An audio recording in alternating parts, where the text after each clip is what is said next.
Postal ballot নিয়ে যে বিতর্ক তৈরি হয়েছে, অনতিবিলম্বে নির্বাচন কমিশনের সেটি সমাধান করা উচিত বলে আমরা মনে করি। আমাদের এই অবস্থান কর্মসূচির দ্বিতীয় দফাটি হচ্ছে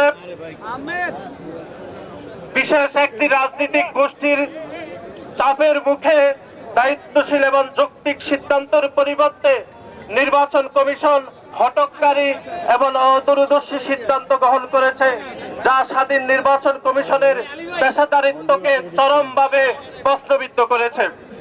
আমাদের এই অবস্থান কর্মসূচির তৃতীয় দফাটি হচ্ছে বিশেষ একটি রাজনৈতিক দলের চাপে শাহজালাল বিজ্ঞান প্রযুক্তি বিশ্ববিদ্যালয়ের বিষয়ে নির্বাচন কমিশন যে সিদ্ধান্ত নিয়েছিল, আমরা দেখেছি সেই একটি বিশেষ রাজনৈতিক গোষ্ঠীর চাপে নির্বাচন কমিশন সেই সিদ্ধান্ত থেকে সরে এসে একটি বিতর্কিত এবং নজিরবিহীন সিদ্ধান্ত গ্রহণ করেছে। আপনাকেই বলছি, ইন্স্যুরেন্স করলে সিটিতে সুরক্ষা পাবেন নিশ্চিত।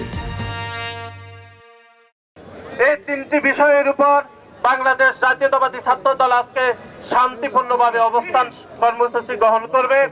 আমরা আজকে একদম রাত অবধি বাংলাদেশ জাতীয়তাবাদী ছাত্র দল আজকের এই অবস্থান কর্মসূচি গ্রহণ করবে। বাংলাদেশ জাতীয়তাবাদী ছাত্র দলের নেতাকর্মীরা শান্তিপূর্ণভাবে এই অবস্থান কর্মসূচি পালন করার জন্য আমি বাংলাদেশ জাতীয়তাবাদী ছাত্র দলের পক্ষ থেকে সবাইকে অগ্রিম কৃতজ্ঞতা এবং ধন্যবাদ জানাচ্ছি।